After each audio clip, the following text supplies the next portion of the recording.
tout le monde a envie de parler de ça, toute la planète football a envie de parler de ça. L'Algérie, qui faisait partie des gros outsiders de cette CAN, a été tenue en échec par l'Angola. Et pourtant, tout avait bien démarré pour les Algériens avec l'ouverture du score de Monsieur Bagdad Bounedjah et finalement le penalty marqué par l'Angola pour égaliser. Et derrière, cette équipe d'Algérie a essayé de pousser, mais les Fennecs n'ont pas réussi. C'est encore une grosse surprise dans cette CAN.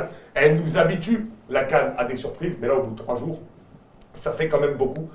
Premier sentiment, Guillaume Daquet, par rapport à ça, une équipe d'Algérie qui n'a pas montré un très très beau visage et qui, même lorsqu'elle a ouvert le score après, l'a un peu joué en dilettante et n'a pas su finalement aller inscrire ce second but pour aller mettre un coup de couteau dans cette équipe de l'Angola et finalement faire en sorte de les assommer totalement. Et finalement, ils veulent redonner confiance en deuxième mi-temps, ce penalty qui a permis à l'Angola d'égaliser. C'est drôle parce qu'on s'y attendait. Tu sentais qu'après une grosse entame, 20 premières minutes, vraiment, tu sens l'Algérie souveraine, sereine. Normalement, c'était un match où il n'y avait pas... C'était pas censé y avoir problème, l'Angola n'avait rien proposé. L'Algérie s'est endormie, a laissé inexplicablement le ballon à l'Angola, qui eux ont joué leur jeu en transition, en essayant de lancer des longs ballons. Au final, ils ont réussi à obtenir ce penalty. Il y aurait même pu avoir des situations pour l'Angola de gagner ce match. Et là, c'est là où mon point va être un petit peu sévère envers Djabel Belmadi, c'est que je suis pas fan de ses lectures de match. Je trouve ses changements tardifs, pas cohérents. Je trouve qu'il installe une espèce, non pas de peur à son équipe, mais à un moment où tu es plus fort, à un moment où tu as énormément d'occasions, tu dois appuyer et faire en sorte, en plus, en connaissant l'Afrique et les difficultés qu'a connues l'Algérie lors de la dernière CAN, tu dois normalement appuyer et faire en sorte que ce match soit facile pour lancer ta compétition. Là, ils se sont mis les pieds dans le tapis tout seuls. Et honnêtement, ça me déçoit de la part de l'Algérie parce que de 1, sur le papier, en termes d'effectifs, il n'y a pas photo. Ils sont censés les laver. Et de 2, j'ai pas du tout aimé l'approche de Belmadi sur ce match. Samuel, on a senti surtout une certaine inefficacité offensive. Et c'est un paradoxe parce que quand on voit l'équipe sur le papier, on a quand même des grosses forces en présence. Comment on peut expliquer ça? J'ai vu beaucoup de gens sur Twitter se plaindre un petit peu des cadres qui n'avaient plus le niveau. On va parler notamment d'un Riyad Mahrez dans quelques instants qui a été quasiment inexistant aussi dans cette rencontre. Bah déjà, c'est un point à mettre en évidence. C'est forcément les cadres, on les attendait ce soir, ils n'ont pas forcément été flamboyants, si j'ai envie de dire. Mais c'est surtout le fait de très bien démarrer un match. Comme disait Guillaume, les 20 premières minutes, il n'y avait pas photo. L'équipe d'Angola, c'est une des équipes les plus faibles de la CAN. Donc normalement, ça aurait dû être un spectacle 2, 3, 4-0 qu'on aurait dû voir ce soir. Mais comme tu l'as très bien dit, Mika, il y a une sorte de suffisance de la part de l'Algérie. Et forcément, quand tu deviens suffisant, même après une superbe entame de match, bah, tu te mets en danger.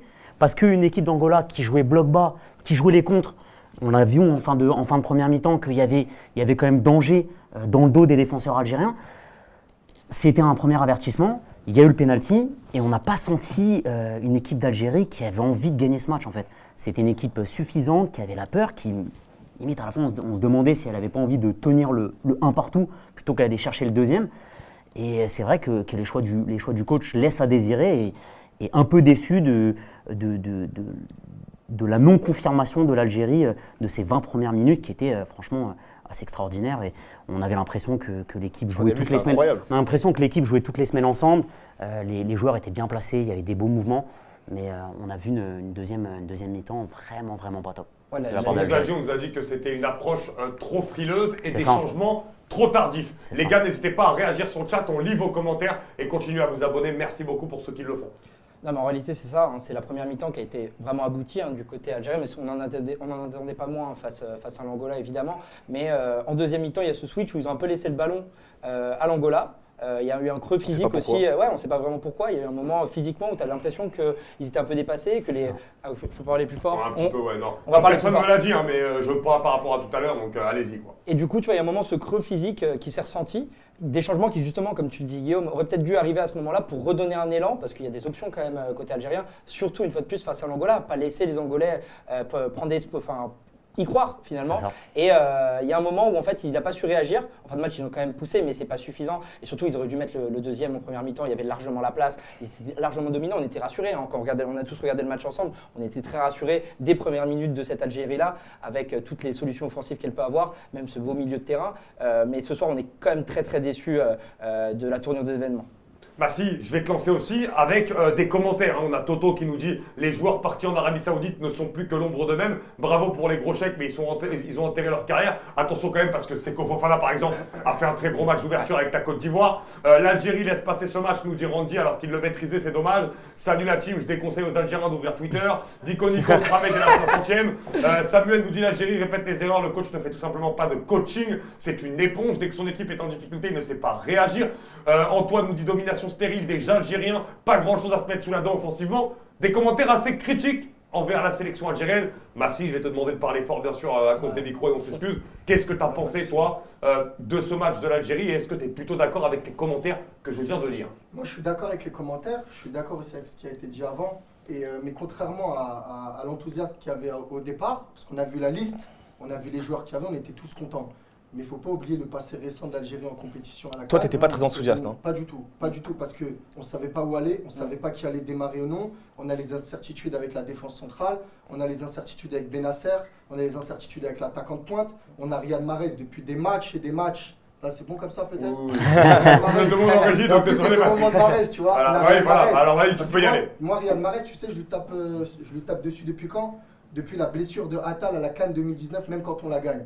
Parce qu'il y a son coup franc contre le Nigeria, mais la demi-finale, la finale, il est inexistant. Les qualifications pour le mondial, il est inexistant. Et aujourd'hui aussi, c'est un joueur qui a maintenant un jeu stéréotypé, comme pas mal de joueurs de l'équipe nationale d'Algérie. On sait que Belaïli, ça va beaucoup y aller en 1 contre 1. On sait que les latéraux, ça monte beaucoup. Mais il n'y a pas ce truc surprenant. Il y a l'attaquant Bounedjah qui fait des appels dans le dos de la défense, mais ce n'est pas quelqu'un qui décroche à fond. En fait, j'ai l'impression que cette équipe, c'est grave stéréotypé ce qu'ils font. Et j'apprécie ce que tu as dit tout à l'heure, Guillaume, parce qu'on en parlait aussi en off. Mais Belmadi, à un moment donné, il va falloir se poser des questions. Pourquoi? Parce que Belmadi, il arrive avec ce rôle de grand frère, ce rôle de quelqu'un qui veut remettre... de rassembleur. Ouais, parce qu'aussi, attention, en équipe nationale, on a des gros problèmes avec la fédération. Et Belmadi, il a réussi à remettre tout ça un peu sur les rails, même s'il a eu des problèmes. Mais à un moment donné, au bout de 4, 5, 6 ans, ce truc-là, du coup de pression, il ne marche plus.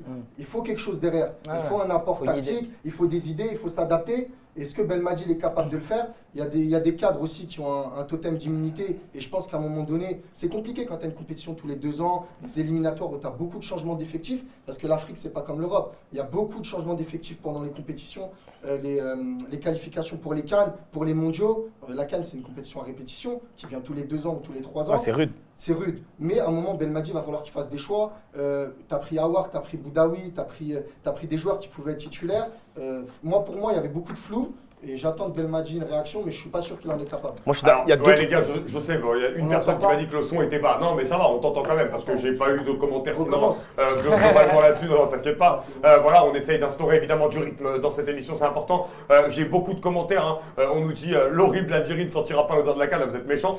Très peu de propositions côté Algérie en fin de match, alors que le score affiche 1 partout avec une grosse entrée de match. On s'attendait surtout à une domination nette. On nous dit dommage, mais Belmadi est hors jeu. Il faut un 11 plus compétitif. Mahrez inexistant comparé à 2019. Mahrez a joué, pas vu.